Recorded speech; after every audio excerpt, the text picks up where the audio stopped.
I'm Mitchell Kilkenny, Tobacco Prevention and Education Coordinator for Public Health. In this video, we are reacting to science videos about what vaping and smoking does to your lungs. Let's get into it. Take a look at these two sets of lungs. This set is pink and healthy. They represent the lungs of a healthy person. But this set doesn't look so great. That doesn't look very good at all. They represent the lungs of someone who has smoked a pack of cigarettes, that's 20 cigarettes, every day for 20 years. It's called a pack year, 20 cigarettes every day for 20 years. They use that specific number, like they could have said that person smoked 11 and a half cigarettes every day for 32 years.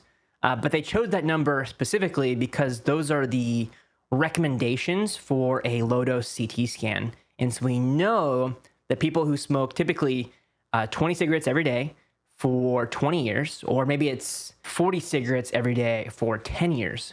Just that ratio puts people at higher risk for lung injury and other health issues. So how does she know that those lungs smoked 20 cigarettes every day for 20 years? Well, the reality is she probably doesn't, but we use that number, that 20 pack years, that 20 cigarettes every day for 20 years, because that's our guidelines for something called a low-dose CT scan. So that's when we know you're at higher risk for developing things like lung cancer and other health issues. And so we should probably get you screened for these types of things. Now that ratio could change. You could smoke 40 cigarettes every day for 10 years. The risk category would be about the same. Let's take a closer look at what's happening in the healthy lungs. They're being inflated with air, just like when we breathe. As they fill up with air, both lungs expand like they should and push oxygen into your bloodstream. We need oxygen for our body to work. When we breathe, air passes through our nose or mouth into our trachea or windpipe. In the trachea, air passes cilia. Those are tiny hairs that keep dirt and mucus out of the lungs. From the trachea, air passes into two large tubes. Each tube splits off into many smaller tubes. At the end of these smaller tubes is a cluster of tiny air sacs. There are over 600 million air sacs in our lungs. These represent the lungs of someone who smoked for 20 years. These lungs are a blackish brown color because of the tar that comes from each cigarette. Tar is a sticky black substance that is created when some chemicals burn and melt together. The tar created by burning tobacco is similar to the tar that is used on roads. Tar in your lungs may lead to lung problems that can make it hard to breathe. Even though vaping doesn't force tar into your lungs, it does cause your lungs to get inflamed and clogged with blood, pus, and other fluids. So whenever you put any substance in your lungs, whether it's wildfire smoke, over a long period of time, we know that firefighters have a higher risk of lung issues, so they get screened quite often. Anytime you're inhaling these harmful chemicals, they're going to irritate your lungs, a chance for more complications. Anytime you put something in your lungs, especially smoke or vapor, it's not good. You shouldn't put anything in your lungs other than air, because our lungs are really only designed to take in oxygen, and it's very intricate systems in place. And so when you add other things, it clogs those systems, it irritates those systems. The chemicals in cigarettes also cause lung cancer. If you look here, lung cancers have started to form. They start in the cells that line the surface of the lungs, like this white area. The lower portion of this lung doesn't inflate. That is what lung diseases like COPD and emphysema look like. People with these diseases find it hard to breathe, and they struggle with even the smallest, easiest activities like walking. Which set of lungs would you like working for you? The choice seems pretty clear. Yeah, so we want everyone to have the healthiest, best lungs they possibly can. And smoking, vaping doesn't help that cause. It only causes harm, causes lung damage. These are big issues that we're very concerned about. The rate of youth vaping and nicotine use is just skyrocketing these days. So overall, that video is really well done. I love it a lot. It was very informative, and sometimes I worry about whether or not it's going to be kind of feary, especially when you pull out the lungs. Sometimes people like to say, this is your lungs if you smoke. But that's not what happened here. They just were explaining, hey, this is a non-smoker's lung and this is a smoker's lung. over, 20 pack year history. And here's what they look like. What would you choose?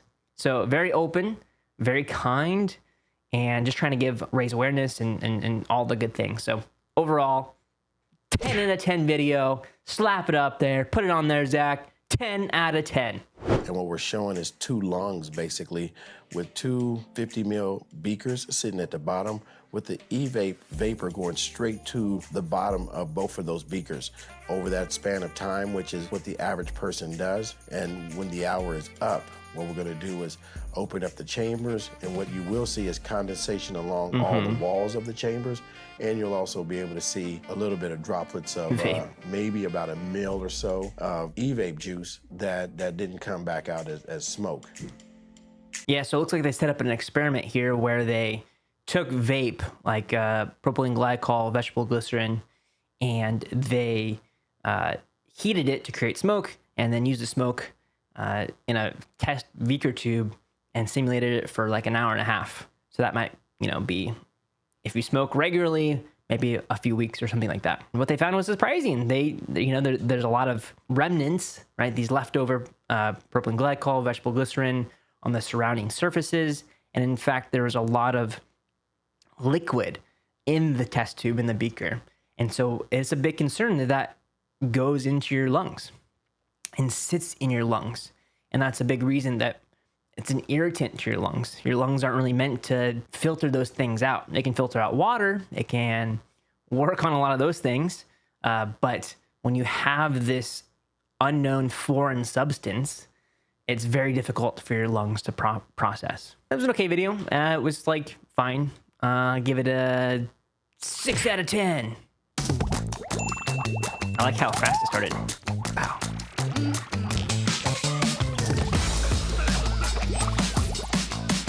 Hey everyone, Sadie here. When they say that vaping isn't all that bad, that it can't hurt you if it feels good, tastes good, and everyone's doing it. Remember, things aren't always what they may seem. Oh, it's a big tennis ball. It's massive. Vaping isn't what you think. Hey, you probably didn't know this, but things aren't quite what you seem.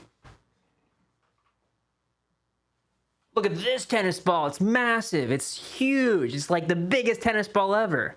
Oh, that's cool. Well, I really liked how they had someone who promoted a very short video, and it was all about things aren't always as they seem. We can play with camera angles. We can trick you. There's all kinds of things that we can do.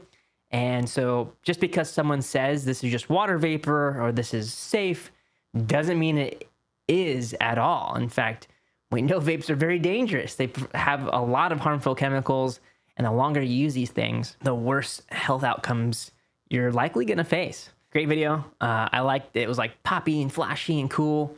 I think we should do a video like that too. E-cigarettes, or vapes, are battery-operated devices that produce vapor instead of smoke. And instead of being packed with tobacco, they have cartridges filled with a liquid that contains flavorings and nicotine. Vapes haven't gone through a health and safety review yet, but that hasn't stopped big companies from making all sorts of unfounded claims and tempting you to try them. Yeah, that's a big issue, and that's what we talk about a lot, is that none of these have gone through a safety review. The FDA hasn't looked at these things, looked at all the data and said, oh, these things are like fine. These don't cause long-term health consequences. And if they did, great, fine. If there's evidence to support that, awesome. Let's use them. However, it's just not what we're seeing. When we look at the evidence, when we do evidence reviews, we're just finding that these things are causing a lot of harm. And so what we have is these big tobacco companies saying these things help you quit smoking, help you do this or that, or all of these other things, when the reality is there's no evidence to support any of those claims. And so what they're doing is they're just trying to get you to use their product, and they'll say whatever they can to get us to buy them. Because at the end of the day, they just are out for their profits. They want to make money. They want to sell this to you. And they add a lot of nicotine to these products. And we know that nicotine is super addictive. Once they can get us hooked on these products, we're going to become lifelong users. Researchers have found harmful ingredients in vapes, including ultrafine particles that can damage the lungs, oils and flavorings that are linked to serious lung disease, volatile organic compounds like benzene, which is found in car exhaust, and poisonous metals like nickel. tin, and lead. And then there's nicotine, which is extremely addictive and especially bad for young people because of the way the brain works. Yep. Our brains grow rapidly until we reach our mid-20s. Mm-hmm. And using nicotine while it's still developing can disturb this process and increase our risk for addiction and mental health issues later in life. Yeah, there's a lot of good studies out there that do show adolescent nicotine use, so that's early nicotine use when you're fairly young, does disrupt a lot of the formative growth years of our brain. Early nicotine use may lead to harder drug use, more alcohol use, other drug use. And so we do worry that when you use nicotine as a young kid, you may be more likely to try more risky or more harmful habits out there. Now, that doesn't mean that every student who smokes is going to then become, an alcoholic or going to use harder drugs. That's not what we're saying. It's just that you're more likely to, based on the studies that we've seen. This is because nicotine affects synapse formation in the parts of the brain that control attention and learning, which can lead to memory issues, mood disorders, and lower impulse control permanently. Kids who use nicotine in middle and high school are more likely to use cigarettes and other drugs in the future. Yeah, I told you. Young people who vape are 4 times more likely to go on to smoke cigarettes than those who don't, and juuling delivers way more nicotine than smoking. A single Juul pod is equivalent to 20 cigarettes. So that's a big deal. So Juul, we don't see as much anymore in the schools. It was very, very prevalent just a decade or less ago. Juul packed these things full of nicotine. So like they said, something like equivalent to 20 cigarettes of nicotine. And that's a big issue. One, if you're a brand new user to these, to vaping, it can make you really sick. You can get things like nicotine poisoning, makes you not feel good. You get nausea, you might vomit, you can get shaky, you're really sweaty. So all of these things are some of the symptoms associated with nicotine poisoning at a, mild level. When you're taking in all that nicotine and you continue to hit this vape or use it with your friends or use it frequently, you get addicted a lot faster. I mean, this is just a lot of nicotine all at once. And so that was probably done on purpose. We're always doing more research on vaping and nicotine use and even these new products like Zyn pouches. So these are all new, brand new products that we're still learning more about. We're not really finding any benefits. In fact, we're not finding any benefits of these things. We're only finding out how bad these products are for you or what other harms they cause. And so it took a long time for public health, for physicians, for everyone to get on the same page and say, hey, cigarettes are not good for our health. They're not good for anyone's health. And today in Oregon, we have less than 3% of youth using cigarettes, which is a massive public health win. But it took a long time. It took a very, very long time for that to happen. And the worry here is now we have this new product, right? Is it going to take 120 years for us to realize, this vaping stuff is no good. We should, put an end to this. Can we at least learn from the past? Can we figure out what we did wrong back then? And can we improve in today's? I think it was a pretty well done video. I think what's interesting is it had some dark color, some dark vibes, but the overall tone was pretty positive. So I will give that one, it's better than the last one, maybe not as good as the first lung video, because I kind of like that. It was very warm, very bright. So I'll give that a 8.5 out of 10. Well, that wraps up this video. If you like that one, go ahead and check this one about memes and vaping. Bye.